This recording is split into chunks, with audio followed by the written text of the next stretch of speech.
Hey everyone, this is page 5 of the chapter 5 notes, still in section 5.1.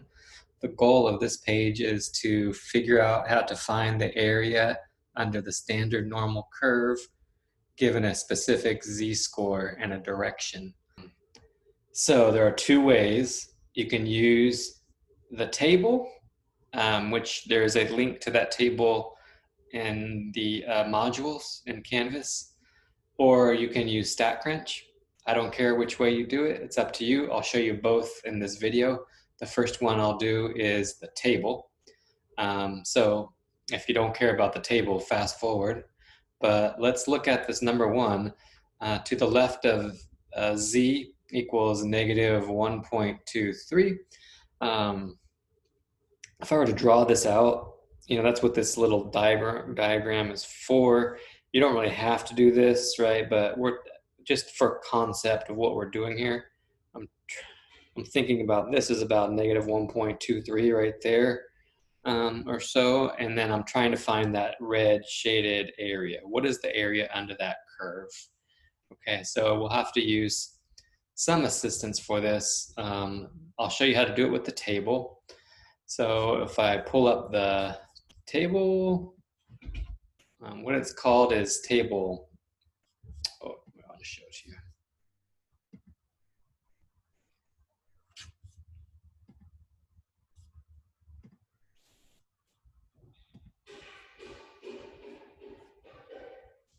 Here it is. This is table 4, standard normal distribution. It's in the appendix of the textbook as well. But I did send you a link. You might want to just have it printed out if that's possible for you. Okay, so everything on this table are areas to the left. So if it's area to the left, I could just look it up directly. So I'll look up negative 1.23. Notice down the left-hand column here are the first two decimal places, negative 1.2. And then I got to find the 3 up here, 0.3. Okay, so negative 1.23 would lead me to that value of 0.1093. Okay, so that's it. Pretty easy. So if while I have the table up, I can do number 2 to the left of 2.04. That's on the next page. All of these are negative values on that page. So to get the positive ones, you have to go to the next page. So 2.04. There it is right there, right on that 0.04 column. To the left of that is 0.9793. Okay.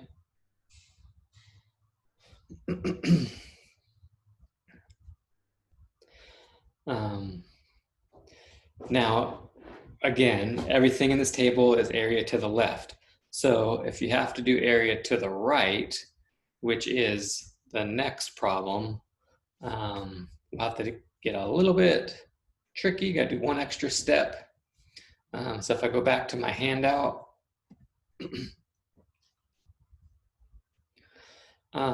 there's my kind of poor drawings right now. I'll clean these up for the completed notes, but notice here area to the left. Okay, so this one is area to the right of 0.68. So let's say 0.68 is about right there. Area to the right would be that way. Okay. So remember, the table would only give you area to the left. So in that table, if you look up 0.68, it's going to give you this area. Okay. So you can use that because you know the entire area is 1 of the entire curve. So you can just figure out what's on the table, but then to get this area over here, the red shaded area, you have to subtract from 1. Okay. So for area to the right, you have that one additional step of subtracting from 1.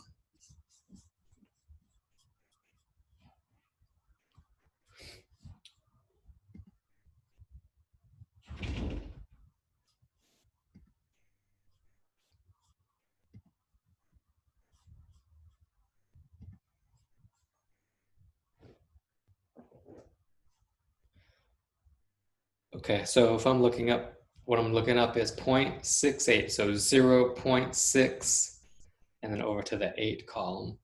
0.68, I'm seeing a 0.7517. So I'm going to do 1 minus 0.7517, and that's going to be 0.2483 for my final answer. Okay, so I hope that makes sense. For number 4, area to the right of negative 1.57, so I gotta go back up to the negative page. Negative 1.57. That looks good. So 0.0582. So I'm going to do 1 minus 0.0582. Okay, so for a 0.9418. Okay, that would be to the right of negative 1.57. Okay, so you got area to the left and area to the right. The final thing would be between two areas. So if I go back to the handout here,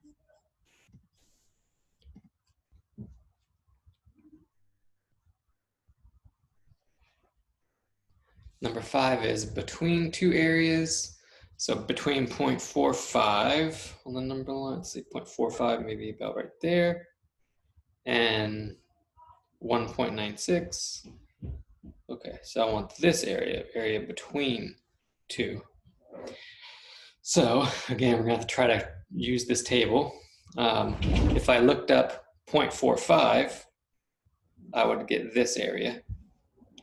And if I looked up 1.96, which is right there, I would get the area from there all the way down, right?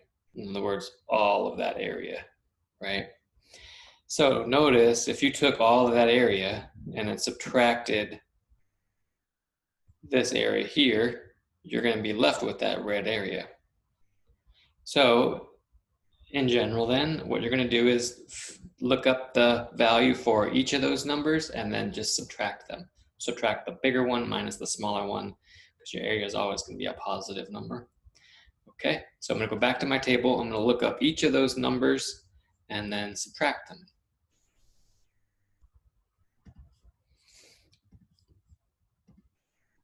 So the first one I'm looking up is, let's look up the 1.96. Okay, so 1.96, there's the 6, 1.96, looks like 0.9750. So I'm going to write that down, 0.9750. And then I'm going to look up 0.45, 0.45. There it is, 0.6736. All right. And then we're going to subtract those.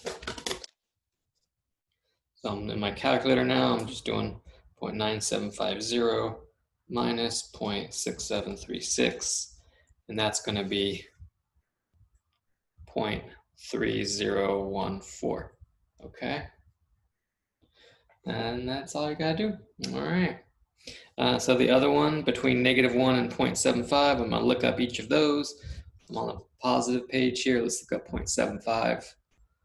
0.75 is 0.7734. And then a -1.0. Okay, that's 1.00. So there's -1.0 all the way over to 0. That's 0.1587. Okay, and so then subtracting those, you got it.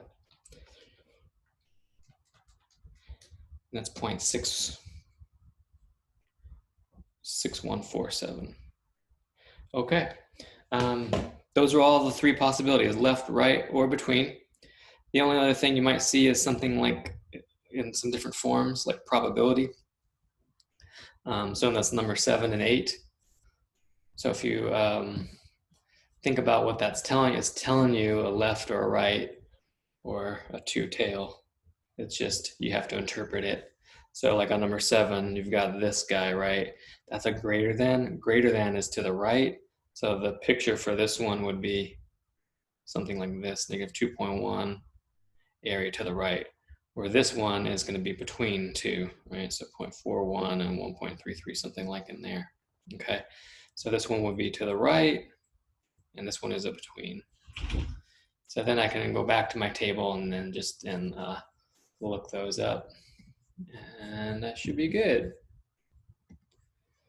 So I'm looking up negative 2.10, negative 2.1 all the way over to 0. That's 0.0179. And I'm going to subtract that from 1 for a 0.9821.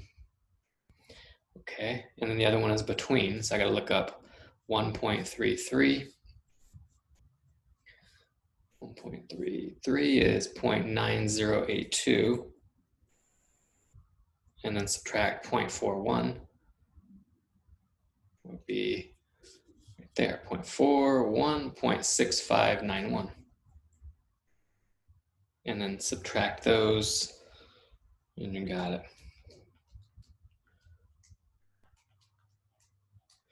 Okay, so 0.2491 for the final answer on that one. Okay, let's look at StatCrunch. So the StatCrunch way, you just have to access the correct calculator. So you'll want to bring up StatCrunch. So you just go to MyLab StatCrunch website. There we go. And then you're just going to open StatCrunch. So you get a blank spreadsheet. And where this is located is under Stat, Calculators, Normal. Okay, so go to Stat, Calculators, Normal. And you should see this pop up. Okay. And you're going to leave the mean 0 and the standard deviation 1. Don't change those. You're just going to change the inequality. And you have two options, right? So if it's less than, it's going to be left. If it's greater than, that's going to be to the right. Okay, so let's maybe rework some of these on this handout. Number 1, to the left of negative 1.23. Negative 1.23, type it in that box there and compute, and your answer is going to appear over here. Okay, so number 2, to the left of 2.04. I can go through and check all my answers that I got using the table. 9793, that looks good. Okay, number 3 is to the right, so I'm going to put greater than, to the right of 0.68. 2483, good. Okay, to the right of negative 1.57. 9418, that's what we got, okay. For number 5 on the handout, it was a between problem. That's when you're going to click this right here. So I'm going to click between, and that allows me to put in both values. The smaller one over here, so 0.45, and the bigger one there is 1.96. Okay, and I'm getting 3014, which is what we got on the table. Or the number 6 was between negative 1 and 0.75. That's 0.6147, check. Okay, number 7 was the probability of z larger than negative 2.10. So we're gonna go back to standard. Notice you don't have, it's greater than and or equal to. There's no just strictly greater than. It doesn't matter. If it says greater than on the problem, you still just click greater than or equal to, and you're gonna get it right. Okay, so it's greater than or equal to, or just greater than, negative 1.20, 0.9821, that's what we got. Awesome. And then for number 8 was a between again, so between 0.41 and 1.33. Compute, and we get 2491, so all those check out. Okay, so you can do the table or StatCrunch, whichever. Both are cool. All right, I hope that helps. Let me know if you have any questions. Talk to you later. Bye.